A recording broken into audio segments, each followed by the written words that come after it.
Every team, every topic, everywhere. This is Bleav.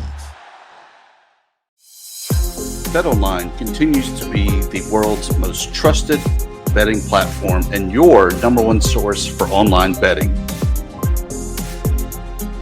From the earliest odds to in-game live betting, BetOnline provides you with all the action and the ability to watch games as they happen. With the largest selection of odds on everything from football, the NBA, college basketball, NHL, and UFC. Head to BetOnline today and don't forget to use the promo code Bleav, B-L-E-A-V, for your welcome bonus on your first deposit. BetOnline, the game starts here.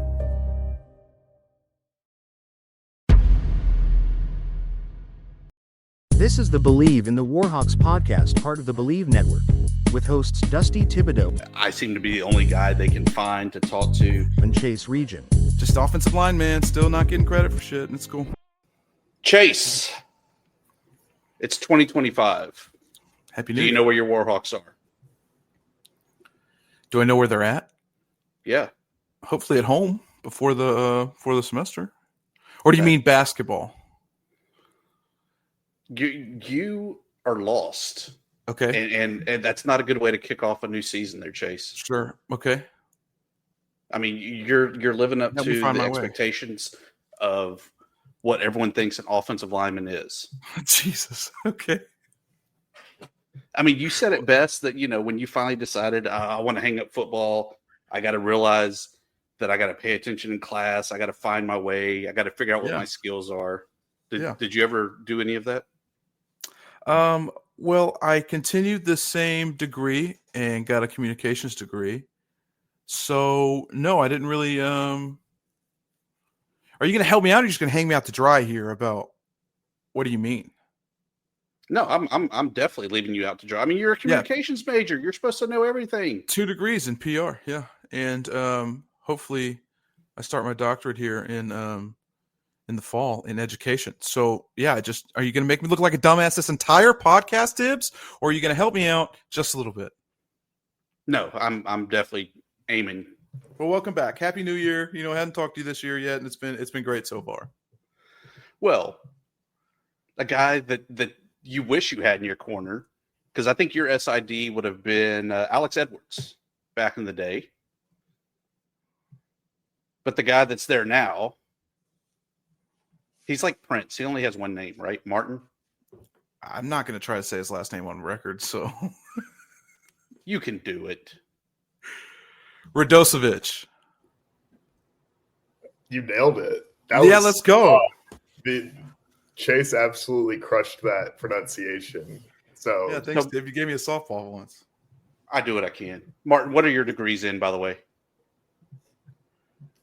Bachelor's is in sport management, and then I graduated with my MBA a few years ago.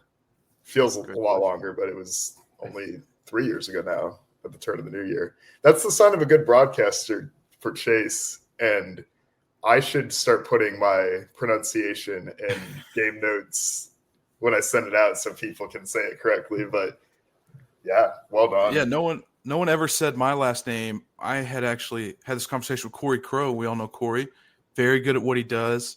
And, they don't call offensive names a lot on the field, offensive lineman names a lot on the field, but he would always say, great block by Chase Reagan. And he said it for every single game. And I hated the man forever. And then if you ever meet the guy, he's just a pleasant human being and an amazing person. I love him so much. But Corey's the best. Region is not as hard to say as Radosevic, which is a brutal, when people say your name over the brutal, you should absolutely add a little pronunciation in there for the media guide. Chase, you talking about Corey saying your name, all I could think of is he doesn't say holding on Chase Region in the stadium. No, he did. He did a lot, and I didn't want to expose myself there, but he'd say holding on number 71, Chase Reagan. And it would just add insult to injury because I know I was holding, but then, now everybody thinks my name. And at that point, we weren't winning a lot of games. So all 5,000 people in the stadium knew my name was wrong. Or knew my name as the wrong one. I tell you what, though, Corey Crow, he brings the energy to every game. Oh yeah. The third down calls are the best. And I mean, the whole, like, Malone is rocking every time he belches out it's third No, down. it's rattling, not rocking. It's rattling. Rattling. He's Big electric. difference. Big difference. So, Martin, Rattling we always ask, why ULM? Why are you on the Bayou, the place that Chase and I love so much? What brought you to the good old Fun Row and now leading the good news of the Warhawks? Well, Dusty, I think it's very much what you just said, because there's so many people that are heavily invested, that are passionate about the Warhawks. And that's exactly what I felt the first day I visited Monroe and met the athletic leadership, the athletic department leadership. You know, John Hartwell has a tremendous vision for our athletic department. And meeting him, talking with our administration, our coaching staffs, meeting some student athletes, you could feel the energy and you could feel what was being built there. And I am from the Midwest, went to school in West Virginia, never had really lived in the South before. So it was kind of a leap of faith to move somewhere where I've never been before, didn't know anybody in Monroe. And I am just really fortunate and blessed that I have been connected with so many people at ULM, and to be on this past year has just been, there's been so many great memories and so many really special moments and historic moments in ULM athletics. And to be just a little part of that behind the scenes, it means the world to me. And I'm just thankful for being on this team with our administration and to work with so many great people on our communications and marketing and creative team, and to have that opportunity every day. Oh, there's Siri. But to have that every day as part of to come into work and to be surrounded with people that want to be there and that want to, build something and continue to grow. That's what it's all about. And so that's really why ULM, and, it's been, we continue to go on this upward trajectory, and we're just getting started. The Siri in the background of that Thibs is peak this podcast. It is so on brand, Martin. I love it so much. I remember, I started radio last year with ULM, and I remember them announcing Martin, and, I thought to myself, I can't like this guy. He's too good looking. Like, we needed an ugly, and not to call Lewandowski ugly, who held his job previously, but he was ugly. And then I was like, dude, you can't have a good looking communications guy in there. It's really going to tick me off. But it's been such a pleasure to work with you, Martin, especially, we work together on the sidelines. I think some people, I see a lot of the product and that you put out there, and it makes me proud to see the consistency and the elevation that you brought to the position. And I'm really grateful you're here. And I really wanted to tell you that. Thank you. On record. Thank you. That's the way you're supposed to wrap up, Chase, not just kick off. Oh shit, dude! I'm sorry. I'll say it again. That's fine. Yeah, I'd love to hear it again. Yeah. But seriously, thank you guys for having me on. I'm really excited and really thankful for what you guys do to promote the Warhawks and our ULM teams. So thank you. I don't know how many people share that view though. Martin, your first full-time SID job.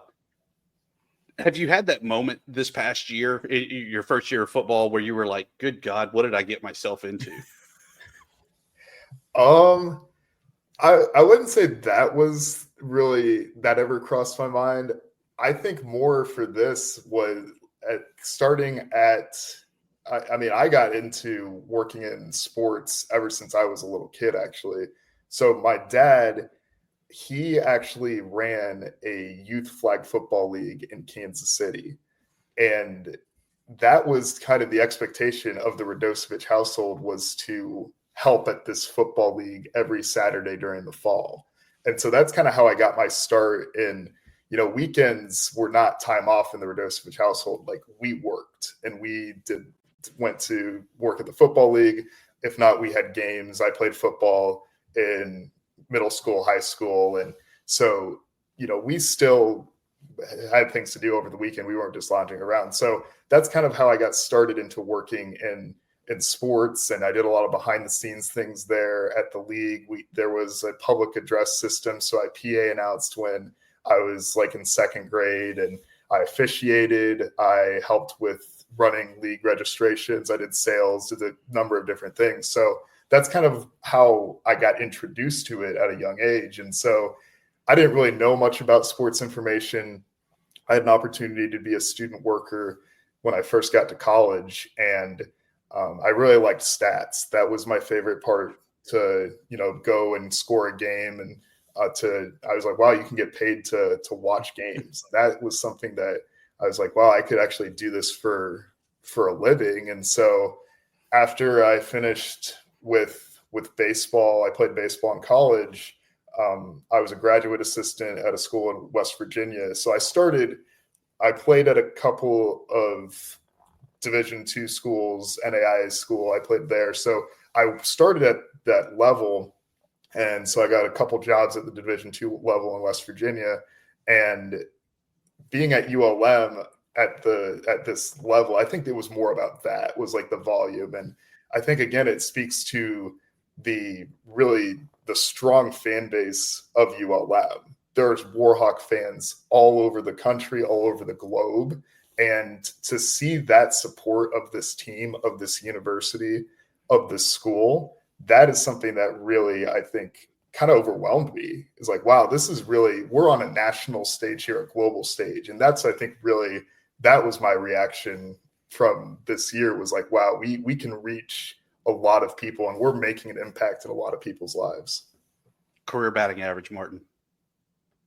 Career batting average? Ooh, I think there's a baseball reference page out there somewhere. So somebody could maybe dig that up.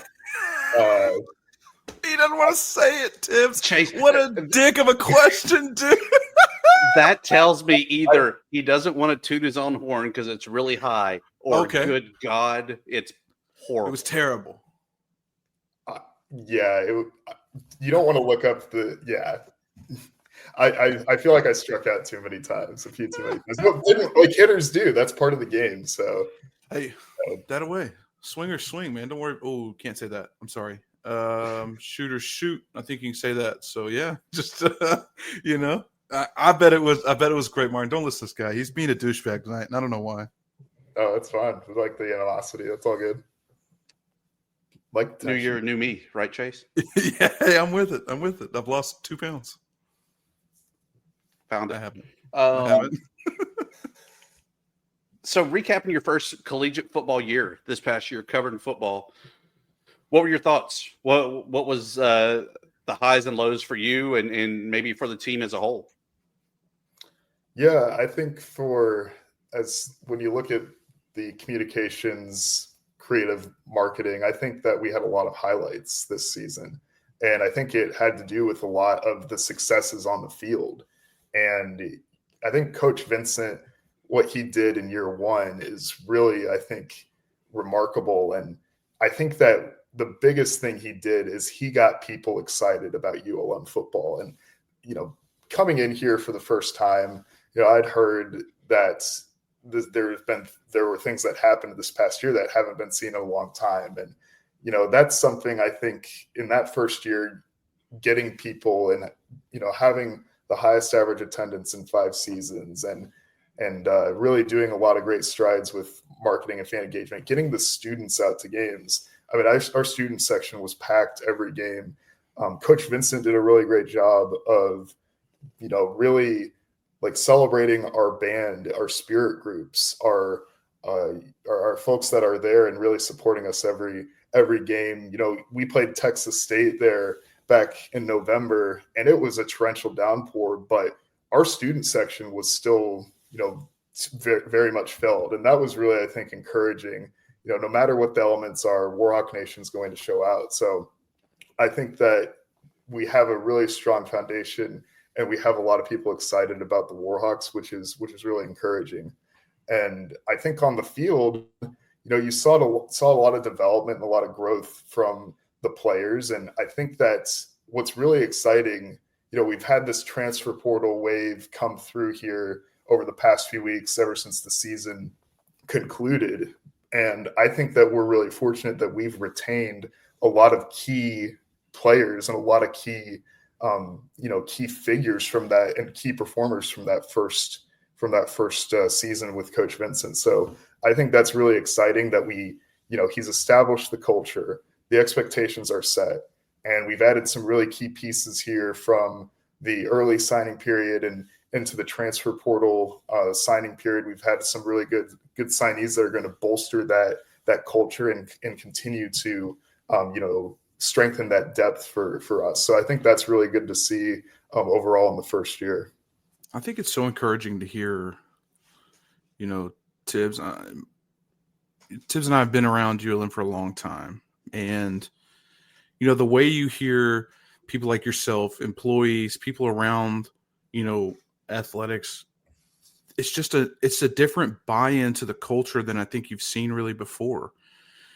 I'm super encouraged to hear you talk about, like earlier you're talking about, John Hartwell. And when I first met John, I was like, oh, this guy is for real. Like, this is the real deal. This guy is. And then you meet Vincent, and I was, a little taken aback because he's a little short. But then he comes out and he's just, fires you up. He's just like a guy that you really want to run your head through a wall for. I mean, he like, the two of them are on the same page, and it's super obvious if you're around the day-to-day. And I don't know if you've seen that from ULM in a long time. You haven't really seen the same page aspect. You haven't really seen the same buy into the culture.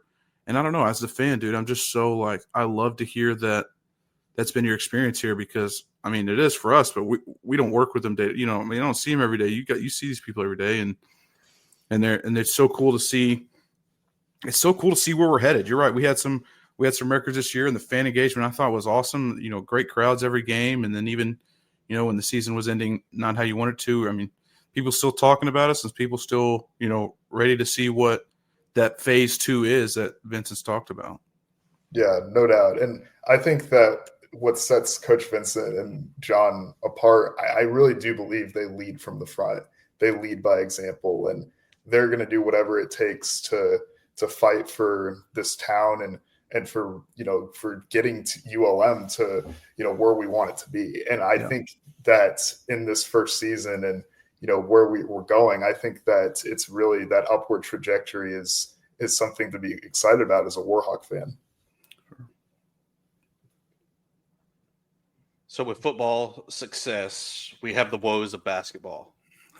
Sitting at 4-12, 0-3 in Sun Belt Conference play. But Chase, to circle back quickly to football, it's a game of inches, right? Yes, it is. Are you ready for this? What if I told you that the difference between ULM and their opponents on average throughout the season, 1.3 points?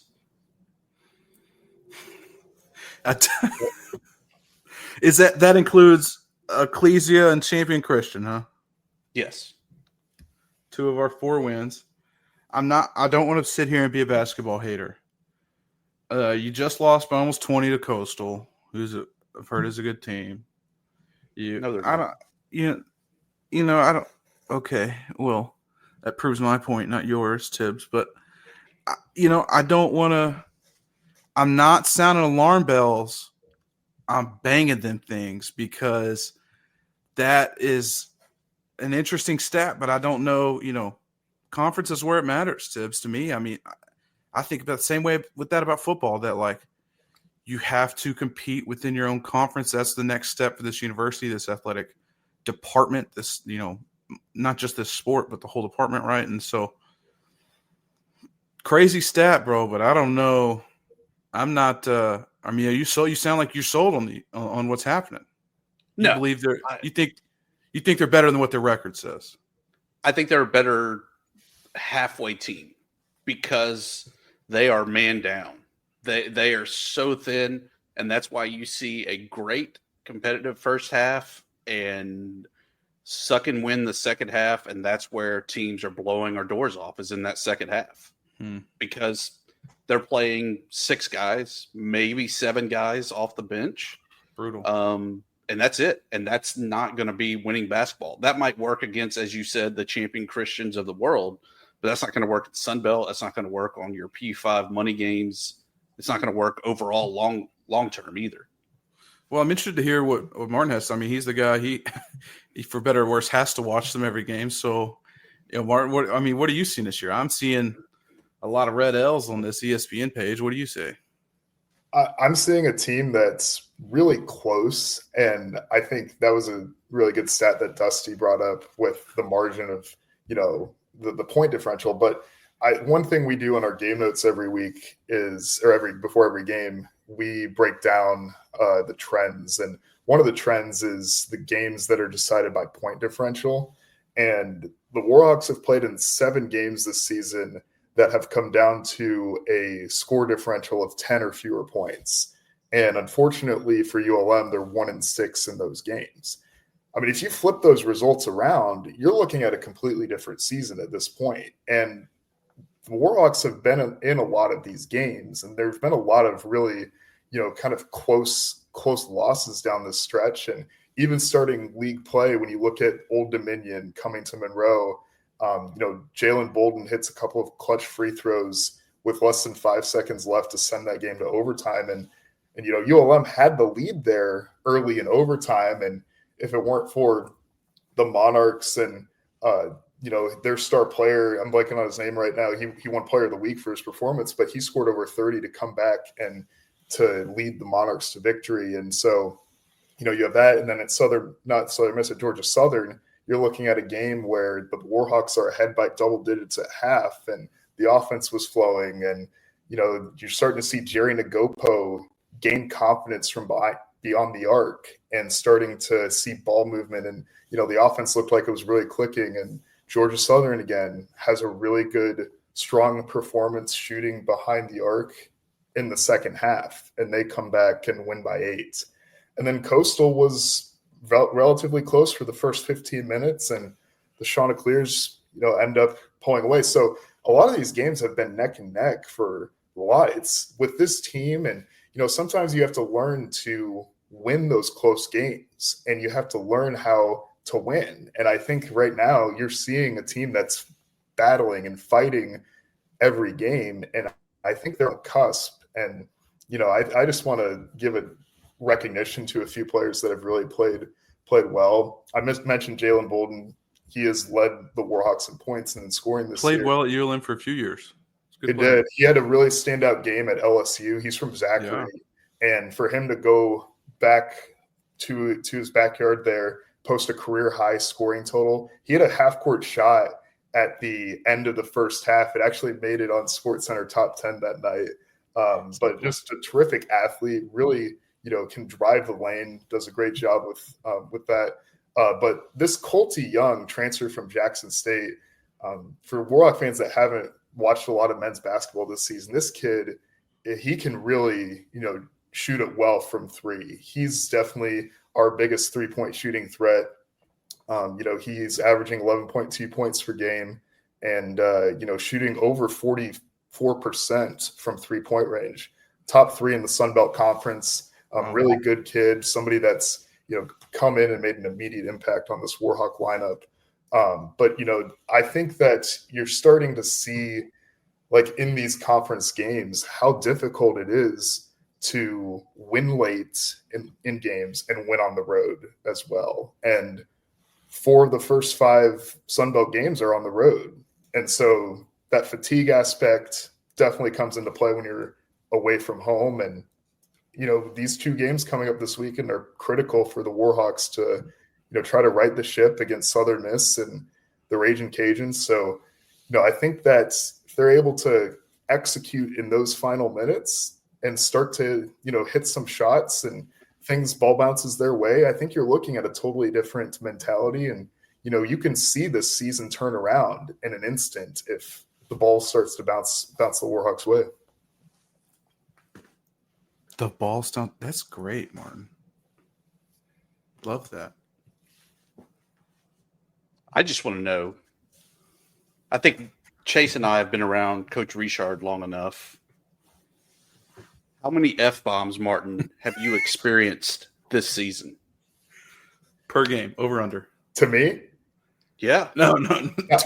Directed at Martin? Just No way. around in your presence. 0.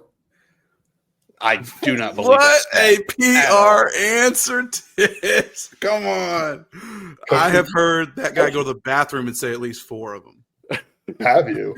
Wow. Yes, dude. That guy is animated. I mean, I love it. I think he's a freaking firecracker out there, dude. He'll jump anybody and everybody just to do it. I mean, I love that. I loved it when the radio broadcaster's right there by the home bench. That was even better. Oh, you get the mic. Yeah. I think Hammett tries to get as far away from him as he can because he's a walking liability for broadcasts and FCC, yeah, for sure. So on that note there, Martin, obviously we're going to have a coaching search after the season's over with. What kind of role do you kind of play in that? Do you kind of provide stats to John on kind of doing some research on candidates he might throw your way?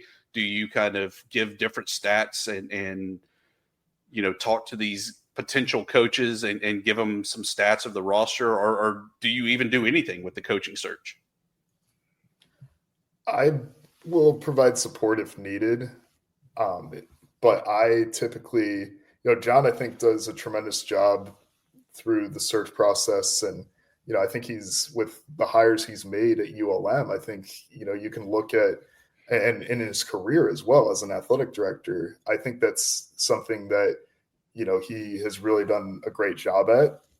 Like I said, if he comes to me and is like, hey, could you look at this? Like, absolutely would do it. But, we as an administration are, confident with the search process. And usually with this, with coaches, we'll have them come meet the administrative team and get to know them better, kind of see what their vision is, things like that towards the later stages of the process. And then some feedback, we might give some feedback to that. But one of the stats that kind of blew my mind when looking at ULM basketball is when you look at the history of head coaches for this program, there have only been 5 head coaches since 1957 for ULM basketball.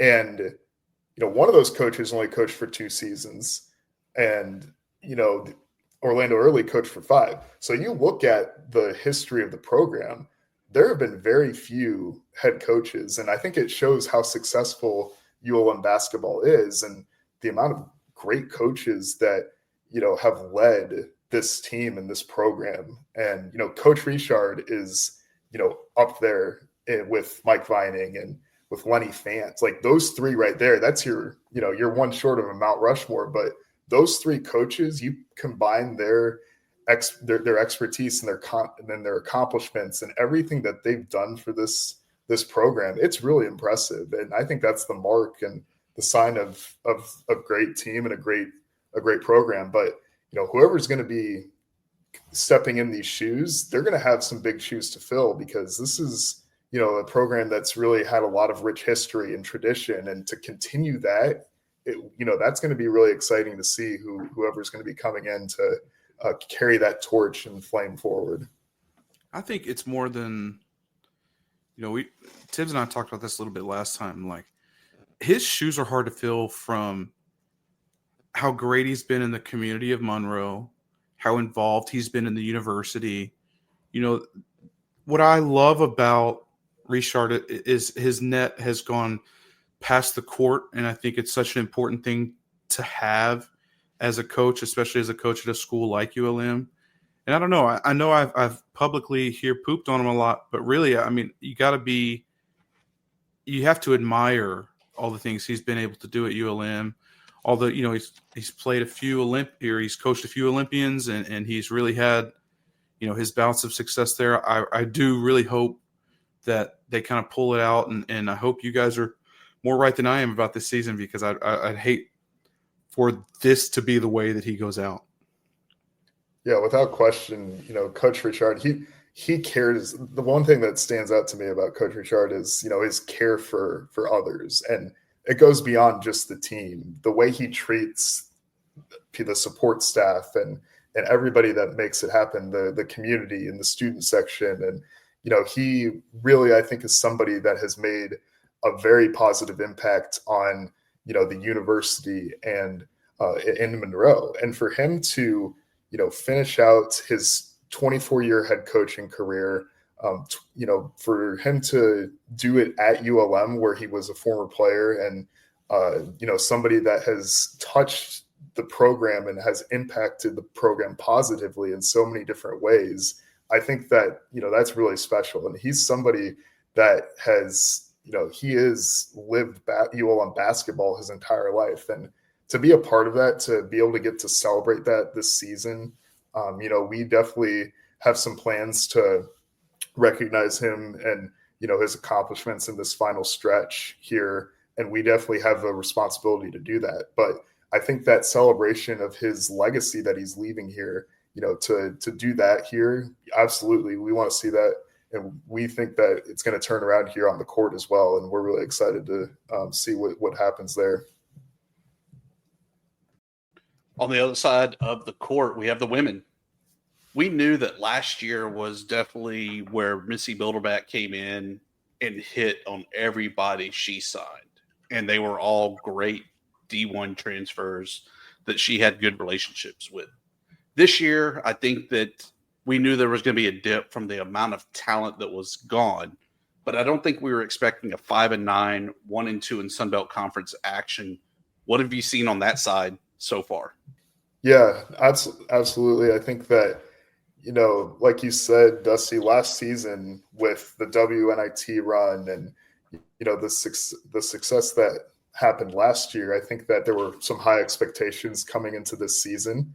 And, the team being picked fourth in the Sun Belt preseason poll, I Bleav it was the highest Sun Belt preseason ranking in program history. So with those expectations, but as you mentioned, there were a lot of moving pieces. And, Ja'Kayla Johnson was a key contributor from last year's team that has returned this year and has continued to play well.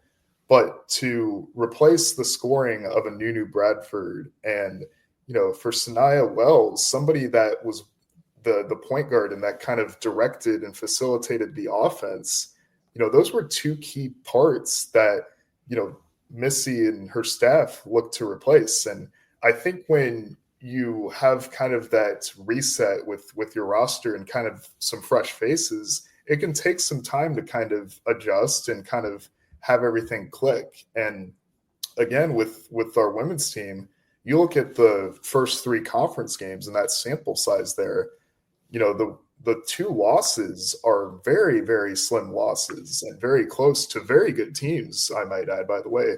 Coastal Carolina had a really great non-conference start and, is up to double-digit wins already.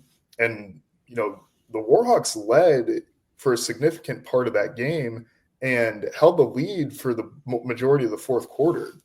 And so that, and then Old Dominion, another team that is going to be finishing in the top half of the conference this season and has gotten off to a strong start. The Warhawks, they're wire to wire with them in Fant. So you're looking at a team that I think is getting ready to turn the corner. And now that we're 15 games in, I think that familiarity, that comfortability has started to really round into form here. And I think with looking at the schedule, you could see them go on a run here potentially in, mid to late January and set themselves up well to get a favorable seed, hopefully in the tournament to maybe make some noise down the stretch. So I think that I think that with Coach Bilderback's leadership, with Ja'Kayla Johnson and her leadership and her scoring ability, Melanie Thames is somebody that has elevated her play and continued to, really lift this team with the scoring. Nia Valentine, I don't know if you guys watched that Old Dominion game, the end of that game. Nia Valentine hit like 5 threes in a row, like down the stretch. It was the most ridiculous thing I've ever seen. Like every time Old Dominion would hit a couple free throws, Nia would come right down the court, drill a three, and then repeat it. It was unbelievable. She's playing really well. I think this team's got a big game tomorrow against Southern Miss. There's some ties from both sides that are that those two teams are really familiar with each other, with a couple of Southern Miss transfers on ULM, a couple of former ULM coaches now on the Southern Miss coaching staff. So this is a really big game tomorrow for both teams to try to get back in the win column. But I think if ULM can get that win, they can really start to roll here, through conference play and hopefully kind of bounce back. Chase, you look enthralled talking women's basketball. No, I'm sorry. I really hope I don't. I'm trying to learn. I haven't really kept up with them this year, if I'm being honest, which is a terrible thing to say on a podcast. But I think her expectations, I think we saw this. I think she's in the same boat that Vincent was in week 6, that we all expected them to be the number 1 team in the Sun Belt. And I think that's an unfair expectation with losing, your number 1 scorer. I don't know if Nunu or if JK was, but you lose your number 1 scorer, you lose your number 2 option, you lose a lot of leadership from the Southern Miss transfer, whose name for the second podcast in a row is leaving my head. I just know that they, I think that's an understated thing. I think you expect kind of a coach to pull a rabbit out of a hat, but I'm not as panicked as at 5-9 for women's basketball, but I watched women's basketball 3 years in a row with winning 2 games. So, God, those are bad years. Bad years. And I think, I've talked to Missy. I think she's the person, that's where my head went, was I'm consistently impressed with the people, in place. It's why when you talk about the men's basketball coaching search, I'm not worried about it. I think John and his staff, including you, Martin, will do a great job. But I think that Missy, I think hopefully this has been a come down to earth, and then it's only up from here, because, I think J.K. Johnson, watching her last year, she's incredible talent, incredible scorer. And maybe she's got to, again, this is without watching them, maybe she's got to develop into that, Kobe mindset or that, James Harden on the Rockets, where I've got to shoot 50 shots a game and hope half of them go in, because, they just looking at stats, they need more offensive production. And the 2 losses you're talking about, 63-61 to Coastal Carolina, 72-68 to Old Dominion, it just as easily flips around. All of a sudden we're 3-0 in conference play, and we're in a great spot headed down the stretch. So I would just say, yeah, I completely agree with and to add to that too, Coach Bilderbeck, I want to just commend her. She went out and she went and made a really challenging non-conference schedule, playing Alabama, Mississippi State, Tulane, who's a top 100 net. That was something she wanted to do, and she wanted to push this team early on to be prepared for those tight and those close conference games. And you look at those games, the Mississippi State game was an 8-point game, in Fant. Really good atmosphere, really good crowd for that game, really great energy.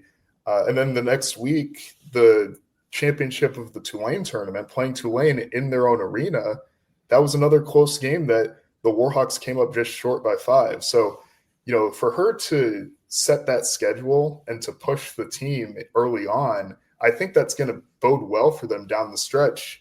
And this team's played in a lot of tight games and close conference and close non-conference games. And I think that being familiar with that situation and, being in crunch time, that's really going to carry over well as we get into the back half of conference play. Now for Chase's favorite sport, baseball. I feel like this is kind of the do or die year for Fed. I mean, is that kind of the word on the street there that you hear as well, that it's Montgomery or bust? You asking me that or him? I don't know if he can answer that. I wouldn't. No. What I would say about, I think the Sun Belt is just a really, really tough league. And when you look at the schedule for the Warhawks this year, I mean, this is an absolute gauntlet just looking at it on paper. Like this, after the non-conference schedule, which includes, Eastern Illinois to open up at home, Valentine's Day weekend, you got Grambling and Northwestern State coming in after that. Houston Christian's a really solid team that you get at home. And then going to Missouri State. Missouri State historically has been a really strong program that has made NCAA regionals and that has really, developed some MLB talent. You look at like Luke Voigt, somebody that came out of that Missouri State program, and going to Springfield to take on the Bears. That's really going to be a tough first road trip for ULM. And then you turn around and play Arkansas, another really successful program. So that non-conference slate is tough, but then you get to Sun Belt play and you open up at James Madison, a team that made the regional tournament last year. You play Southern Miss, another regional team. Louisiana Tech made a regional last year. And then you also have the Ragin' Cajuns and Coastal Carolina on the road. So the schedule is an absolute gauntlet. And, I think that the message for, with Fed and with the team is, hey, we got to play our game and we got to, focus on ourselves. And, I haven't really, the baseball team, they haven't gotten back to campus yet. We take headshots with them on Monday, and we'll get them started. And, really excited for baseball to be back on the Bayou at Lou Sanama Field. We have some seating upgrades this year that we're really excited about in our premium section behind home plate. So, I think that's going to really excite fans. Be great to have you guys out for a game. That Ragin' Cajuns weekend, we're really excited about that because they really are passionate about baseball down in Lafayette, as are the Warhawk fans in Monroe. But we anticipate a really good crowd that weekend because it's also the weekend of the Dragon Boat races that's held every year in Monroe. And it's actually going to be held on the Bayou on campus right across from VCOM and Bayou Point. So we're really excited and fired up about that weekend because of the baseball, but also because of the Dragon Boat races. And so we and spring game. Don't know if the spring game's then. Come on, Martin. Might not be then. What? Haven't announced that yet, but still figuring that out. However, that baseball series Insider Thibs. I think I will be on a cruise, so I'll be in Cozumel. Good luck, guys, in Lafayette. Like weekend. in the shape of a dragon? In a dragon boat? Yeah. What do you mean? I'll be on a cruise on the shape of a dragon? Yeah, on a dragon boat. Dude, that'd be cool. Maybe I'll wear a Dragon Boat t-shirt. I got one last few years at VCOM. You ever done that, Martin? The Dragon Boat races? Dragon boats? No, I haven't. I think last year we had softball. We had a softball game going on. I wasn't able to make it out, but I've heard really, really good things about it. Be fun to maybe take part in it before the Warhawks play the Cajuns in baseball. I'd be willing to do that. I'll get you on the VCOM team. They lose every year, but they have a blast doing it. It's rigged from the people at the MAC who train in the pool year round. It's rigged. No, I mean we train. We'll start training though. You say they train in the pool. How do you train in the pool for rowing? They have. I think you strap it down to row. What about a rowing machine? No, they go in the pool. They have a boat. They get sink. This guy's getting all smart on us, a rowing machine. It doesn't have to be practical, Martin. You got to get in water. You got to pull. You got to be on the same row. We're so far from the point of baseball, and I am never one to talk baseball. I don't know, going back to Tibbs' point, that you expertly danced around. I don't think it's Fed's I don't know if this is calling card for Fed. I wouldn't say he's in a hot seat, but I'd say he's in a warm seat because, I know he's got this grueling schedule, but that's what the Sun Belt's not going anywhere in baseball, dude. They're stacked. They've got, 4 or 5 top tier teams. They play, ULM baseball seems to play great teams every year, whether that be SFA or anyone. But I am going to say I have seen the behind home plate seating, and that would be the only way I'd ever go to a baseball game. Because baseball is a dying sport, and I know I'm saying that to a college baseball player, and I apologize for that, Martin. But it's just it missed my generation. I realize we're in the same generation or close, and I want ULM to do well, and I hope that doesn't involve a coaching change. I'll say that, Tibbs. I hope not either. I really like Fed, and I think the program's going in the right direction. dude, it's the damn curse of the Chief. Like, I don't know what it is. The Chief just gets angry and vents his frustration on whatever sport is pissing him off the most. And I feel like lately it's been baseball. Yeah. Baseball games are some of my favorite events to go to and to cover. And last year, Ole Miss came to the Lou, and that was another. Quit using that stupid name. The Lou is dope. Why? Martin, You guys keep don't it like going. the Lou? No. Love the Lou. Keep it going. Yeah, no, All over marketing and Dusty, social it's a media. toilet. I love it. No. what? Oh shit. The Lou is a Oh, toilet. Dang, No, the dude. Lou's a great atmosphere. We have the Lou and General Booty, dude. That's brutal, Martin. That is some tough spins you got there, brother. But the left field, so beyond the left field wall, we have our student deck out there, student section deck. Used to be pickleball porch. You gotta tell us that. Yes. I mean, it was filled. I mean, it was really a great atmosphere out there. That was another close game. And Coach Fed's son's actually plays at Ole Miss. He's going into his freshman year this season. So hopefully in the future they're back on the schedule and Coach Bianco comes back to Monroe. So I know him and Coach Fed are really, really tight. But, I think it's exciting. And I think the changes, Chase, you mentioned about like baseball's a dying sport. And I think the changes that college baseball has made has grown the game. And you look at the institute of the introduction of the pitch clock and, some of the different changes that MLB is doing that's encouraging stolen bases and, things like that. I think it's really grown the popularity of the sport. And, the College World Series was absolutely electric this year. And, I think the sport's continuing to grow, and being in the Sun Belt, seeing this baseball, this quality of baseball, ULM continues to compete with all these teams, and it's really exciting the potential that a place that ULM has to grow. So I think that Fed is he's got a great vision. We're really excited for this season. He did a great job recruiting.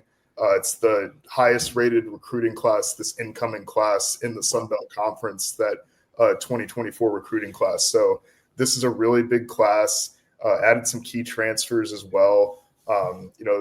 Tony Lindwedel is a kid that's catcher that we added from Notre Dame that's really going to be bringing some pop to the lineup. And then you have returners that have come back too. You got Hassani Johnson, a middle infielder that started the bulk of our games last year. You've got Michelle Artsberger, a really strong kid, first baseman. He can absolutely mash the baseball, hit some of the furthest home runs I've ever seen. Played at Cowley County College, which is in Kansas. In the Jayhawk Conference, which is really strong.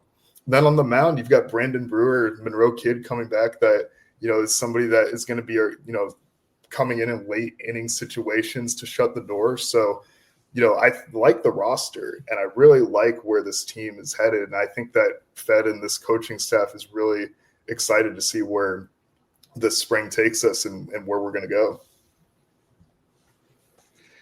We talked last time about how we really want football players to kind of come back and invade. Do you see a lot of the older baseball guys? And I don't mean the guys that were finished their eligibility last year, but do you see some older guys kind of making their way through the stadium and kind of returning to campus? Oh yeah, absolutely. I think the alumni weekend for baseball last year, remembering that was really, I think you saw another, we talked about basketball and the history of that program, but you look at baseball, that's another program that's filled with history and tradition. And, that's something we're really excited about, some of the things that are coming up this year. I don't know if it's official or if we're, but we are going to be doing a Lou Sanema bobblehead for this baseball season coming up. It's in the works. We're working on it. It's being designed right now. And we're aiming at one of the series in May to have that be, something for the fans. So that's something, his players, are supporters of the program and are coming back. And that alumni weekend, as I mentioned, that reunion is really something that was special, well attended. And you're seeing players supporting the baseball team and the Warhawks, and that alumni weekend, I think, has that strong bond. And being a former baseball player myself, I think that you really share that bond with your teammates for life. I was fortunate to be in some of my teammates' weddings as a groomsman, and still talk to them every day. So I think that playing college sport and playing with the group of men, you really do form that bond and really want to get to know them, and you wish nothing but the best for them and kind of stay in their life. Yeah, Chase, where are you at with your teammates? I mainly talk to a couple of my O-line guys. I keep in contact with a couple of them. When you were we kind of had some locker room issues my sophomore year that kind of split us. But I wish to this day, we went.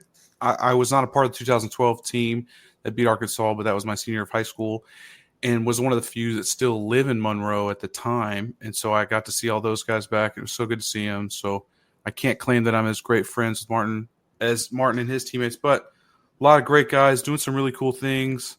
And in the same sentiment, like I wish them nothing but the best. But I think it's a little bit different. Like Martin, what was your team size? 30, or I guess, do they get bigger than that? I don't know crap about baseball, dude. Yeah, 50? around 40? That. Yeah, 35 to 40 probably. Yeah, we had 120. It's a tough way. Like, Yeah. I could still probably name a majority of them, but at the same point, and not too many. I talked with, Harley Ciano at a good point. He's a great guy, was tight in there at ULM and was a great friend, ended up being a roommate. And, I think that when you have 120 teammates, it's a little bit of a different story. And, we had a coaching change, and so some people left the program.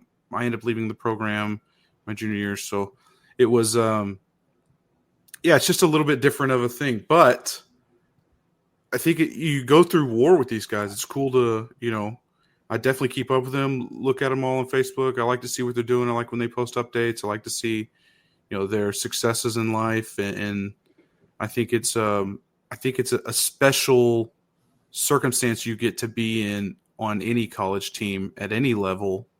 And, I'm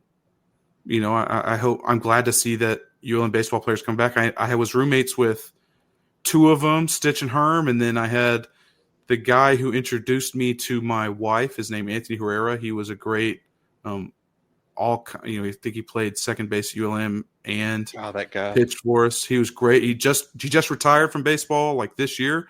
He's played in the Mexico leagues for a while. So great guy. And again, I have to credit him for introducing me to my wife. So a lot of respect for the alumni of ULM baseball and love that they're coming back.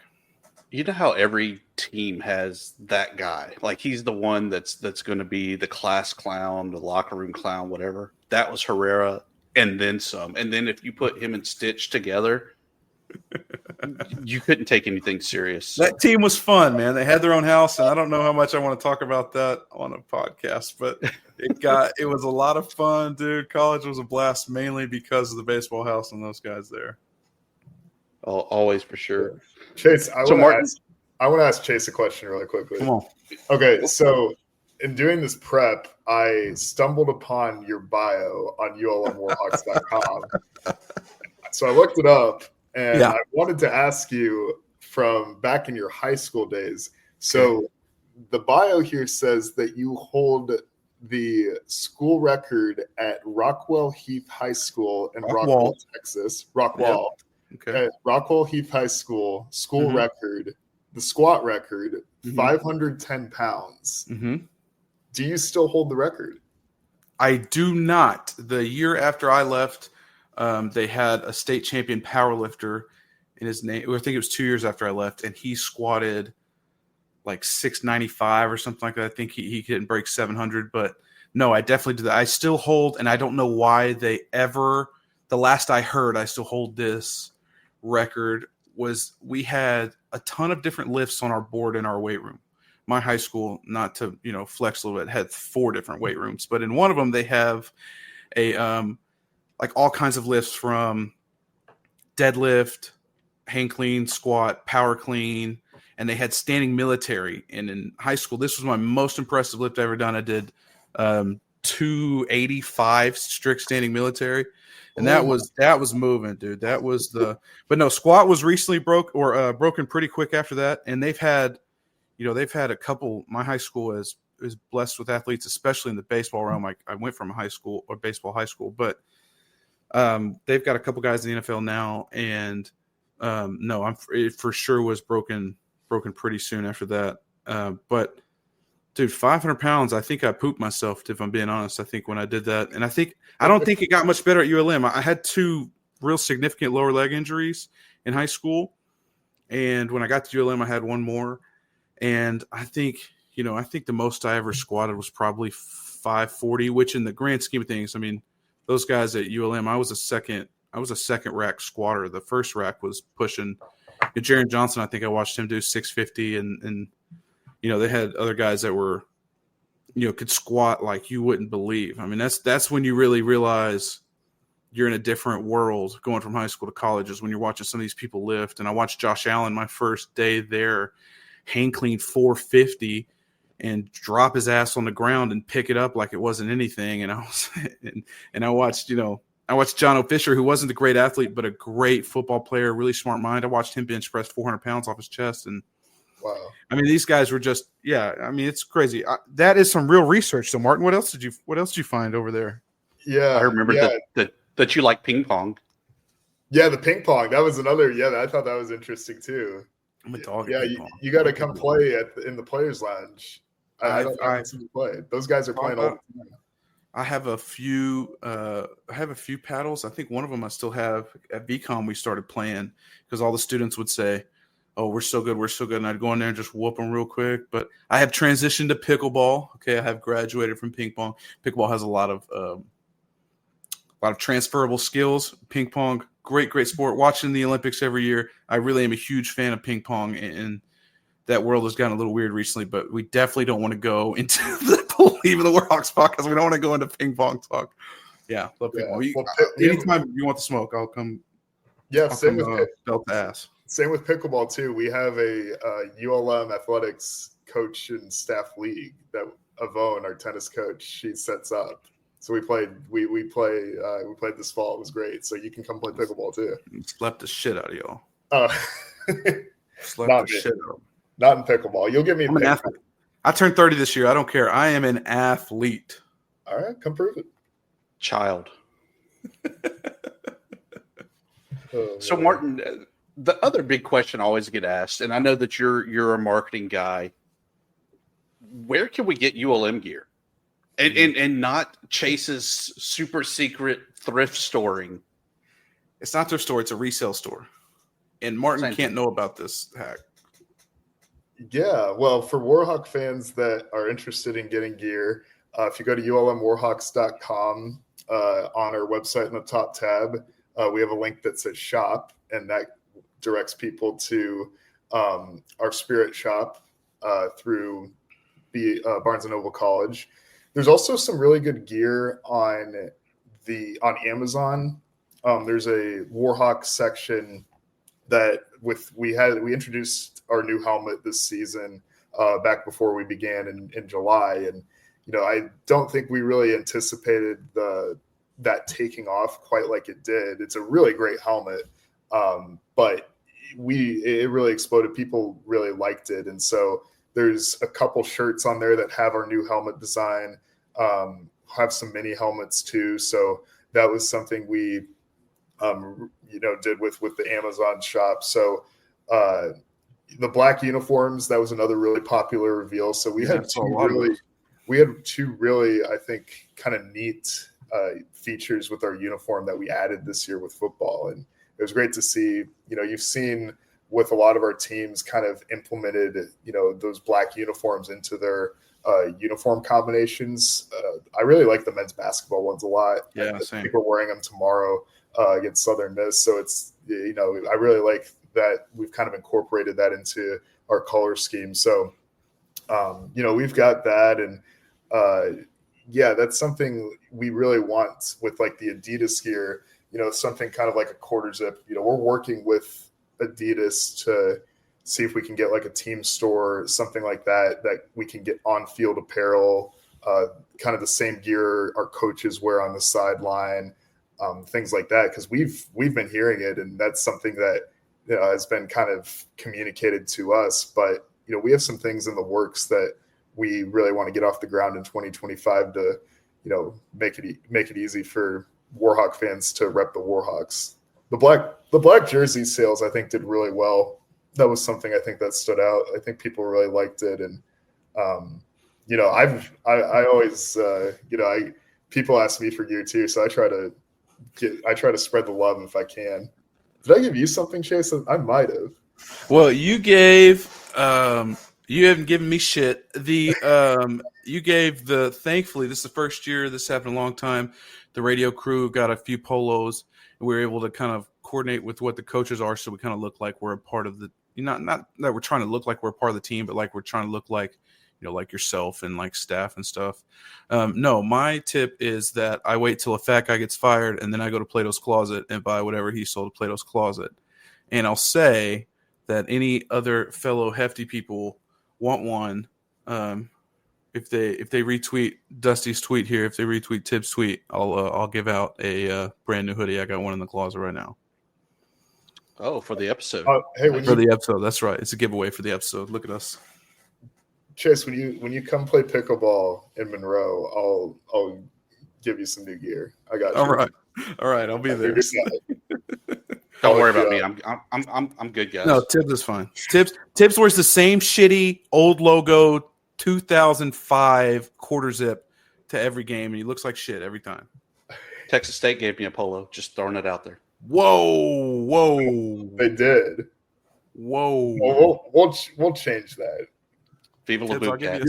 That's year two. That's year two of the SID regime.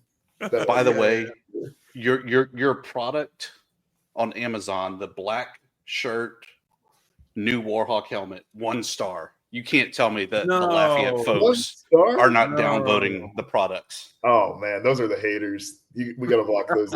We gotta block that out. I gotta get on there and do a bunch of 5-star reviews and bump that up. We gotta bot it, yeah. Last thing before we get out of here, Martin. As we said, it was your first year at the helm of the program. We always talk about tales from the press box or from the field. This year, I know you got to meet a lot of cool people. Anytime you were kind of starstruck or any good story you have from the press box? Ooh, yeah, that's a good question. Other than when you met me, of course. Yeah, that's obviously one. And one A is meeting Chase down. Doing a great job. Sideline reporting. Man, yeah, there were so many great stories from this past year. I think that one of my favorite ones, and it's actually my profile picture on X, formerly Twitter, was at the Troy game. So the Troy football game was really close. It was a grinded out game. Ahmad Hardy scored the lone touchdown of that game and in the fourth quarter, and the Warhawks pulled out the victory. But I'm sitting down on the field with Luke Richard, our team photographer, and Jared Thomas, who was helping us out that game. He took a picture of me and Luke together, and we both have our thumbs up. I was actually editing the final score graphic on the sideline there at Veterans Memorial Stadium in Troy as the game was ending. Because, my thing is with final score graphics, I try not to make them before the game is over. Because I have this bad feeling that if I make the graphic, I think I'm jinxing it. So I try to wait. Yes, it's the baseball in me is what it is. I'm very superstitious. I can't make it until the game's over. I might have a picture in mind that I want to use, but I try to milk it out until it's officially over. And, we had to get, I think, a first down there at the end. I think Ahmad got it with 30 seconds to go, and then we kneeled it out. But we're both sitting, Luke's helping me with the photo, and we both are there with the thumbs up. And, that was really a top moment from the year, just because I think that it just shows the teamwork that goes into it, and shows it was a really great moment with going on the road to Troy in the first conference game of the season, winning that game. And I think it really, I always go back to it's a team effort. And I just want to thank the team that I'm surrounded with the communications, creative marketing, with Emma Grace Reville and Luke Richard, Savannah Downey, Avery Burrell, our creative director, and all of our graduate assistants. We just have so much support, and to be a part of that, to see it all come together is what it's all about. And to celebrate the Warhawks that way, I thought was really special. Good stuff there, Chase. It was so much fun. We should do it again next week. I will see you next week, my friend. Thanks, Martin, for joining us, and we'll be back again and do it again. Yeah, Dusty, Chase, thank you guys so much for having me on. And yeah, thank you so much for everything you do to promote ULM Warhawks, to promote our teams, our student athletes. And, I really appreciate all your guys' hard work in making the Bleav in the Warhawks podcast possible. It's great. And, it's a must listen every week when you guys drop it. Shut up, Martin. Thank you.